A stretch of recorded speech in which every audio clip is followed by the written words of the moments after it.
इसके बाद है हमारा इकोनॉमिक स्टेबिलिटी, आर्थिक स्थिरता लाना। क्योंकि यदि हम आज की बात करें तो समस्त विश्व वैश्वीकरण या ग्लोबलाइजेशन को अपना चुका है। ग्लोबलाइजेशन वैश्वीकरण क्या है? किसी भी देश की स्वयं की अर्थव्यवस्था या घरेलू अर्थव्यवस्था को विश्व वैश्विक अर्थव्यवस्था से जोड़ना। तो आज हम कहें तो करीब करीब सभी देश आपस में किसी न किसी रूप में, चाहे वो व्यापार हो, चाहे वो पर्यटन हो, चाहे वो शिक्षा हो या कोई भी रूप हो, किसी न किसी रूप में आपस में या तकनीकी आदान प्रदान हो तो आपस में जुड़े हुए हैं। तो एक देश या हम कह सकते हैं किसी एक देश में होने वाले बड़े परिवर्तनों का प्रभाव समस्त विश्व पर पड़ता है।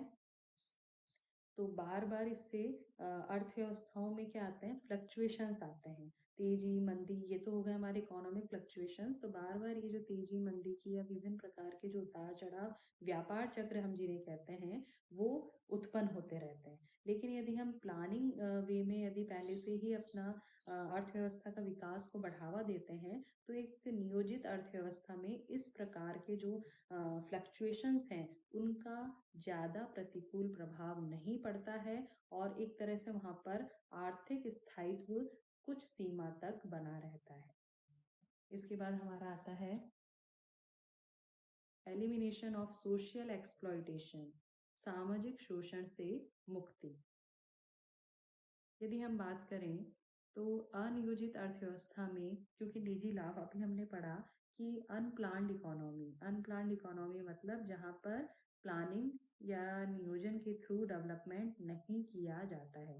तो ऐसी अर्थव्यवस्था में क्योंकि सभी किसी का नियंत्रण तो होता नहीं है, सरकार का नियंत्रण तो होता नहीं है और मार्केट फ्रीली अपने प्रक्रियाओं को पूरा करता है। तो और क्योंकि जब मार्केट फ्री है, वहाँ पर किसी का कोई नियंत्रण नहीं है, तो वहाँ पर निजी लाभ को ही कह सकते हैं निजी लाभ को ही एक तरह से प्रमुखता दी जाएगी। तो ऐसी जगह पे सामाजिक शोषण हो गई, व्यक्तिगत शोषण होगा और धीरे धीरे वो व्यक्तिगत शोषण होते होते सामाजिक शोषण का रूप ले लेगा।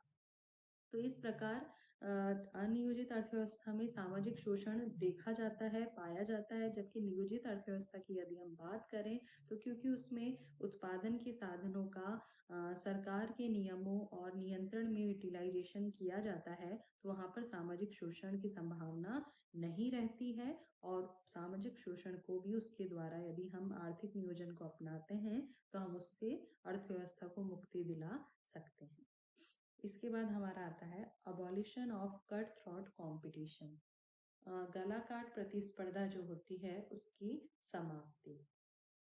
कई बार क्या होता है कि मार्केट, वैसे हम कहते हैं कि बाजार में प्रतियोगिता होनी चाहिए, कंपटीशन होना चाहिए, क्योंकि उससे नए नए प्रोडक्ट आते हैं मार्केट में और ग्राहकों को इससे फायदा मिलता है। प्राइस भी मतलब प्राइस भी एक तरह से उन्हें सही मिलता है, क्योंकि जब उनके पास कई चॉइसेस होंगी तो वो एक तरह से कंपटीशन बढ़ेगा और कस्टमर्स की बार्गेनिंग पावर बढ़ेगी। बार्गेनिंग पावर बढ़ेगी तो उन्हें सही कीमत पर वस्तु उपलब्ध होगी। लेकिन यदि जब ये कंपटीशन बहुत ज़्यादा कह सकते हैं बहुत ज़्यादा बड़ा रूप ले लेता है, तो एक तरह से ये प्रतियोगिता जब बहुत ही विकराल रूप ले लेती है तो ये एक तरह से साधनों के दुरुपयोग और अपव्यय को बढ़ावा देती है।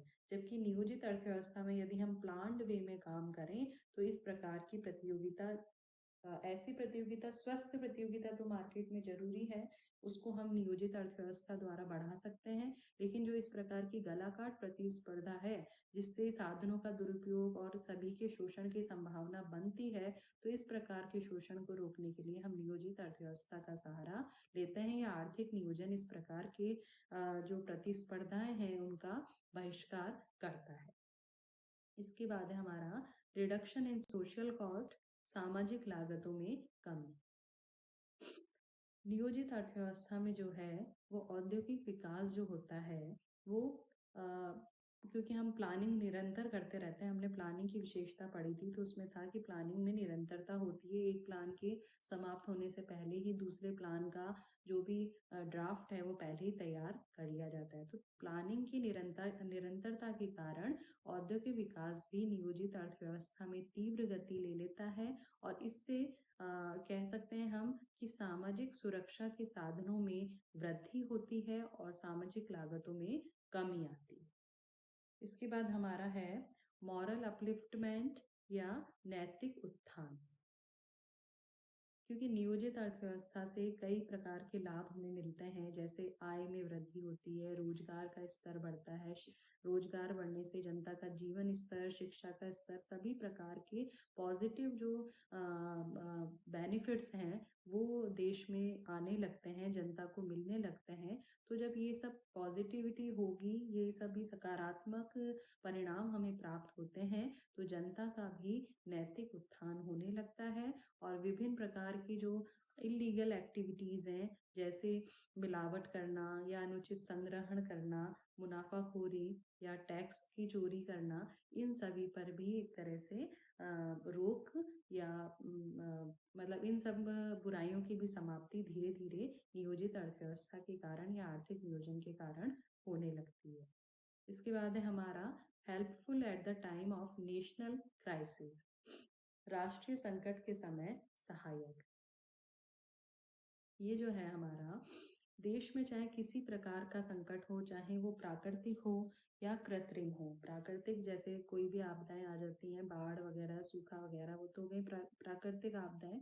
और कृत्रिम आर्टिफिशियल जो क्राइसिस हैं, वो जैसे कोई युद्ध की स्थिति है, या कोई और मतलब हम कह सकते हैं कोई आंदोलन की स्थिति है, तो दोनों ही किसी भी प्रकार का संकट, चाहे वो प्राकृतिक हो, चाहे वो मानव जनित हो, मतलब आर्टिफिशियल हो, तो उसको भी आर्थिक नियोजन के द्वारा समाप्त किया जा सकता है, क्योंकि हम पूर्व में ही उन सभी बातों पर विचार कर सकते हैं और उनसे निपटने के लिए प्रावधान हम कर सकते हैं, या आगे के प्लान में इसकी व्यवस्था कर सकते हैं ताकि उनका शीघ्र समाधान हो सके। इसके बाद है हमारा प्रमोट्स टू टेक्नोलॉजिकल चेंजेस, प्रौद्योगिकी परिवर्तन जो होते हैं उनको भी प्रोत्साहित करना। तो आर्थिक नियोजन में कह सकते हैं आर्थिक नियोजन के द्वारा प्रौद्योगिकी टेक्नोलॉजी जो है उस ट्रांसफर को भी, टेक्नोलॉजी ट्रांसफर या तकनीकी हस्तांतरण को भी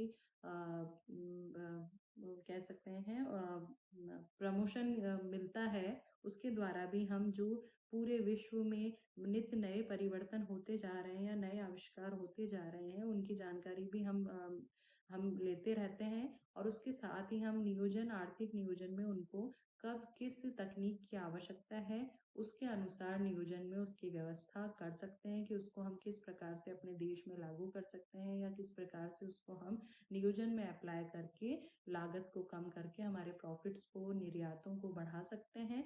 तो इस प्रकार नियोजन के द्वारा, आर्थिक नियोजन के द्वारा हम प्रौद्योगिकी या टेक्नोलॉजिकल भी जो परिवर्तन है उनको भी हम बढ़ावा दे सकते हैं, जो कि संपूर्ण विश्व के लिए, संपूर्ण राष्ट्र के लिए भी बहुत आवश्यक होता है।